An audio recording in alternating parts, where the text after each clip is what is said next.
Today I will be sharing my favorite products that I bought this year. Hello everyone, my name is Emma from Chameleon Designs and welcome to my channel. I recently had a look at the products that I bought this year and some products have really become my favorite products that I use all the time. So I've picked 5 products for today and I will show them in no particular order. So I will start with the first product, which is Lunar paste by Simon Hurley Create by Reindeer, and here you can see how it is through a stencil. So I hope you can see, but the paste is very shiny and it also has a nice consistency to work with, and it also adds some dimension to the card but not too much, which I also quite like. And as the base is not very thick to apply onto the card, it also dries very fast. They have a variety of colors available. You have the rainbow colors and all their shades. You have the metallic ones like these silver, gold and copper. And you also have the neutrals, and I think those are the latest addition to the line. When I want to try out a new product, I like to be able to use this new product with a lot of type of projects and different color combinations. So I think neutrals, silver, gold are perfect for this.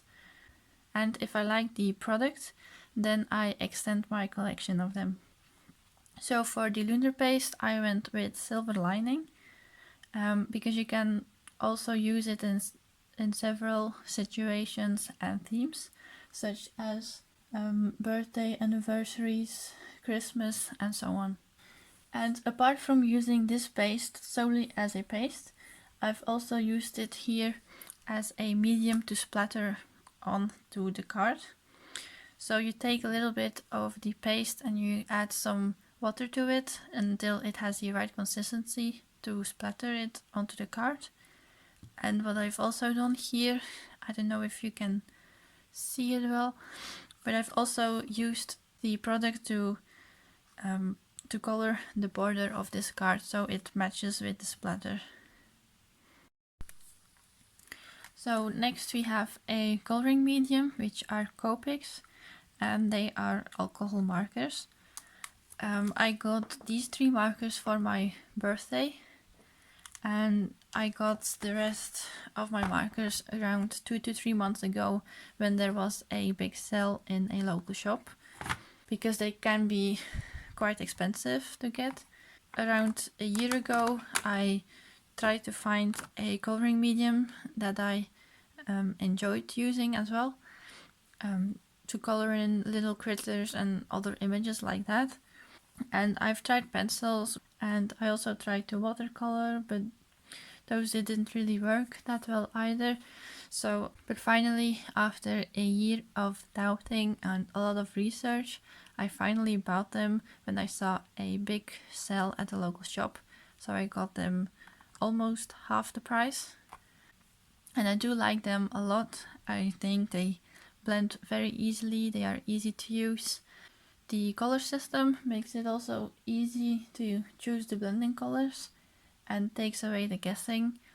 And I also quite like the fact that there are refills available for these markers and that you don't have to buy a new marker every single time the marker ran out of ink. If you would like to know how I chose the starter colors, let me know in the comments and I might do a video on that as well.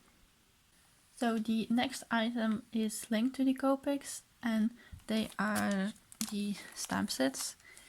In the past I didn't really buy sets like these, as I didn't really have a fun way to color them in. But since I have the Copics, I really enjoy using these and coloring them as well. And I've also discovered some new brands like Sunny Studio. I really like they are packed full with stamps to optimize the photopolymer as well.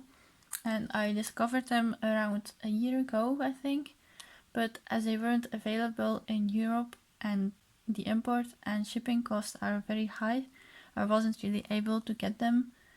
but luckily in September a local shop started to sell them, so I could finally get them. So the fourth product are the grey inks from Catherine Pooler. These are dye inks with a foam pad, and I bought a light, medium and dark ink. There's also another medium grey ink which is called Twilight.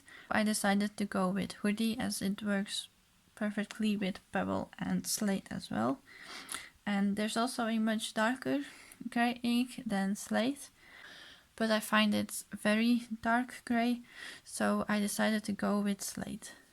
And I quite like to use the Slate color instead of a black sentiment to have a softer look to the card as well, as sometimes the black sentiment can be quite harsh, I find.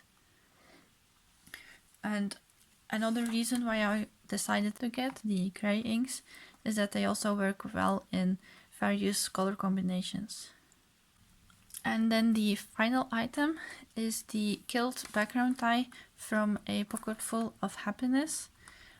I really love this background die because you can be very creative with this, make different patterns, and here are some examples. Here I used the diagonal lines of the design with the different colors. Then here I used the pattern of the circles and copied the circle for each of the circles, and here I did them completely randomly. And then here, for example, I followed the rows of the design. But there are many more examples and ways to use this background die. I also used different coloring methods for these cards. So you can start from already colored cardstock. You can also color them with your inks to ink blend it. You can dip it in the ink, or you can use the Copic markers to color the die cuts.